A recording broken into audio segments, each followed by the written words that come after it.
If you found your way to this channel, you must be a lover of stories, myths, and legends.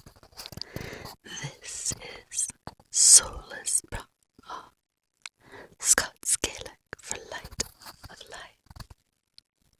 Welcome, dear one. I'm Lily Christensen, and sometimes go by Grandma May. Here at Soulless Bra, we return to the old paths, to stories shaped by firelight, carried through the centuries and remembered in the marrow of the bones. Welcome to my whispering series where I bring you to a magical place somewhere in nature and read my own fantasy novel, Beyond Trivar, in soft, soothing whispers, like a fae gently calling through the ages. Sit back in your most cozy, safe place with your favorite blanket and maybe a nice warm drink. Let me inspire magical peace and rest, while grand adventures play out in the mystical world of Trivar. Chapter 1, Beyond Trivar. Beyond Trivar by L.M. Christensen. Chapter 1, To Xannellion. Jaden sat up sharply, her green eyes wet with tears. She struggled to reclaim her bearings. A single torch on the tent post near her bed illuminated her surroundings. Silks blowing in the cool night breeze, and the simple travel tapestries on her tent wall reminded her that she was finally on her way to Xannellion. She sighed heavily. She listened momentarily to the never-ending chorus of trilling frogs and the occasional shrill cry of a wild animal. The jungle never slept. Jaden brushed the tears from her face and tossed her thick auburn curls. Feeling melancholy, she reluctantly pushed the covers away from her and put her feet over the edge of the bed. She picked up her silk night shoes and shook them out before placing them on her feet. Jaden took the torch, opened her tent door, and passed into the darkness. She ignored the insects that blindly flew into her. At least these northern jungles were tamer. The insects were smaller and it rained less than in Yamas. At the edge of the light, a shadow moved slowly. Jaden froze. Breathing deliberately, she said to herself, "Jaguars cannot get to the inner circle of camp." "Mother, it's me, Zachariah." Jaden took a quick breath. "Oh, what are you doing up?" Zachariah came into the light. He was handsome with blonde, wavy hair, a strong physique like his father's, and green eyes like his mother's. His eyes narrowed good-naturedly. I couldn't sleep. Too many chariots racing through my head. Jaden heard the concern in her son's voice. I wondered, "You have a big day today?" "Well, I'd hate to disappoint Xavier." "Your father?" "Of course, my beloved father." "I wonder if Canute has a navy," Jaden mused, trying to change the subject. "If he's anything like his son, he'll have a ban on ships and anyone who appreciates them," Zachariah scoffed. "Your father insists that his father is nothing like him, so maybe there is hope." Jaden fixed her gaze upon Zachariah. "You will meet Canute this afternoon at the treat your grandfather and your father with respect. We need to make a good impression. I will behave. I haven't argued with father since we left Yamas, and if Canute is so very different than Xavier, we might get along handsomely. You have done well, thank you. Thank you, Jaden said wearily. She fell silent. Why are you up anyway? Jaden smiled sadly. I needed some fresh air. I had more dreams. The same dreams again about your parents. Yes, but this time there was much more. Jaden paused as her dream began replaying in her mind. I stood aboard the most exquisite ship. I wish you could have seen it. You wouldn't believe how masterfully it was built, right down to the lilies carved in the railings. Only people who loved their work could have created such a fine ship. She cut so smoothly through the waters of the sea.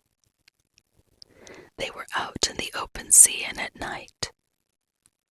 Luminous bows of light moved across the sky. It sometimes looked like an iridescent curtain, and at other times like radiant arcs of light falling from the dome of the sky.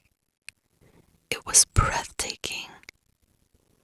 The men on board were strong, stronger than any army I have seen, but they were also quiet, nervous, and traveling fast, as if they were fleeing from something. I looked around for an enemy pursuing them, but all I saw was their enormous fleet of magnificent vessels. She paused, breathless. You will sail the sea someday. My fleet will be the greatest. Jaden nodded sadly.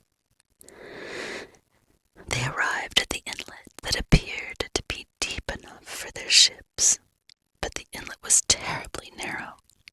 I thought the captain was crazy, but he led his ships one by one without any trouble through the channel, past mist-shrouded hills of the brightest green foliage. The ships made their way to a very large inland lake, surrounded with green evergreen trees and grassy fields. The brilliant green reminded me of Yamas, but I sensed a lonely barrenness, a forsakenness that filled me with sadness. And yet, I felt inescapably drawn to this place. It called to me. Next, I was caught away to a galley ship somewhere in the middle of the fleet, where two women stood at the railing, staring far away. A drizzling rain fell, but they seemed to disregard it. The older of the two may have been in her late 30s like me. The younger woman held a baby. You can imagine my surprise and curiosity at the sight of gentlewomen aboard a warship, and with a fleet so large and grand. They wore thick, heavy earth-tone clothing of simple but high-quality tailoring. Their beautiful pink faces gazed into the wind. Everything began to grow blurry except the woman that held the baby, who seemed to glow. I looked into her crystal blue eyes and felt a familiar sadness overtake me. When I was suddenly swept away to a far different place, I stood surrounded by an army in a burned-out wasteland that spread out all around us. The edges of the enormous valley revealed patches of glorious, lush flora, far superior to even Yamas. But someone or something had destroyed most of it. Directly in front of me stood a beautiful woman with curly blonde hair blowing in the wind.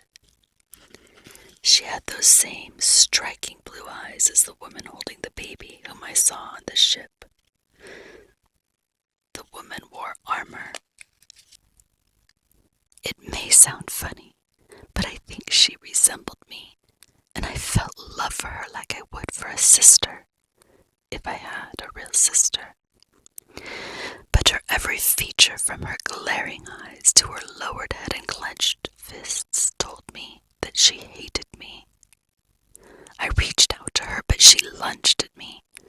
At the same moment, someone from my army restrained her from behind. She struggled but couldn't free herself. My heart ached. We were not on the same side. I couldn't do anything as they tied her up and began to kick her with their heavy boots. Betrayal and sadness poured out from her soul and condemned mine. She winced.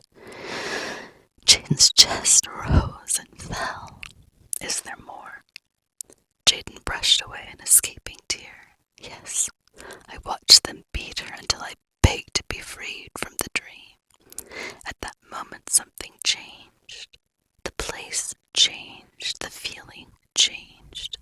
And I have no idea where I went in this final part of the dream.